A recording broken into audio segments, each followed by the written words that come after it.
Welcome to the Magic on the Inside podcast by the Sisters Enchanted, where we chat magic, hot topics, personal development, and good old-fashioned life.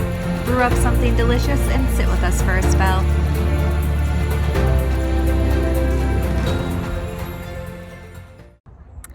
Hey everyone, it's Sarah here, founder of the Sisters Enchanted, and this is a mini podcast episode, and you can also find the video over on YouTube. And I am talking to you today very quickly about astrology and shadow work. Now, we're continuing our theme on talking about astrology, and the reason for that is because we are hosting a free astrology workshop on Sunday, April 18th. You can find the link to register below wherever you're listening or watching this. But astrology and shadow work really go hand in hand. Because when we look at astrology, we are learning all sorts of things about ourselves when we look at our planetary placements and what signs are ruling the houses in our charts and what we have going on there. So a great place to start when you're doing some shadow work with astrology is with your moon sign. And this is because your moon is sort of your inner workings. It's your subconscious self, and also can be a indicator of a relationship or influence of the nurturing figure in your life growing up. So it could be your mother figure or whoever was your nurturing figure. And there is a reason that there are entire books written about the mother wound.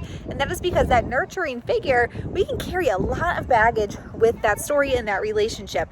For that reason, the moon is a great place to look in terms of doing shadow work when you're exploring astrology. So you want to look at that and start asking yourself some questions like, what does this tell me about my relationship with that nurturer? What does this tell me about my subconscious self and how I might react when things get rough, when things get tough? How might I react when I'm feeling backed into a corner or like no one's listening to me, no one's paying attention to me, my needs aren't being met? How does that speak to me, and what can I learn about myself through this investigation? And you want to look at what sign your moon is in and what house it's in as well, and what else might be going on with there. That's sort of the surface level to look at. And you can definitely do tons of shadow work starting right there. You may also want to look at your 12th house and see what you've got in there, or your Chiron placement. So your 12th house, that's like your hidden, we call it the basement. It's like the locked door in the locked basement.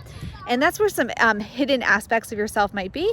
And your Chiron, now Chiron is a representative of the wounded healer. So it's what you're able to heal in others, but not in yourself. And that is certainly interesting to look at. I know that in my shadow work, my Chiron is in that 12th house. So lots to think about there in terms of being able to heal others, but not able to heal oneself. So the three things we talked about, the moon, and the moon, again, that's your subconscious self, it's your inner workings, it's how you react when you're not feeling supported, you're not feeling nurtured, and maybe you're a little bit defensive. This can also be indicative of or have some ties to your relationship with the nurturing figure that you had as a child. So your moon is one place to start. You also want to look at that 12th house, which is sort of your buried placement. It's like where we're hiding things away. It's the first house is the things that are most easily visible. Like everybody would agree that that's true about you. The 12th is stuff that maybe you don't even know about yourself. And then that Chiron placement. Chiron is the wounded healer. So those are three really great places to start in terms of shadow work. You can also look at those if you live with people, you have family members, partners, kids, parents, whoever it is that you live with, friends, and look at where their moon is and what's going on for them, and see how maybe you might be reacting towards each other, how you might react similarly to situations. It's really, really cool stuff to dig into. So again, I want you to check out your moon. That's the first place to start. And we have tons of information actually on the podcast and previous episodes and over on our YouTube channel about this as well. So check out that moon, your 12th house, and then explore your Chiron and see what's going on there. And shadow work, in case you don't know, we have a really cool class on this as well, but shadow work, it's really looking at the denied things about yourself, the parts that you're kind of pushing away, you don't want to deal with, and seeing how those are manifesting into your life every day in terms of taking away your joy, your peace, your sense of purpose, and like you're living a life that's intentional and purposeful to you. And we want to start considering the stuff about us, about our own inner workings that are getting in the way of where we want to go, but how we're ignoring those things instead of stepping into them and recognizing them. So really understanding about that moon in particular can be really, really helpful in doing that shadow work. Once you've seen it, just start to ask yourself some questions.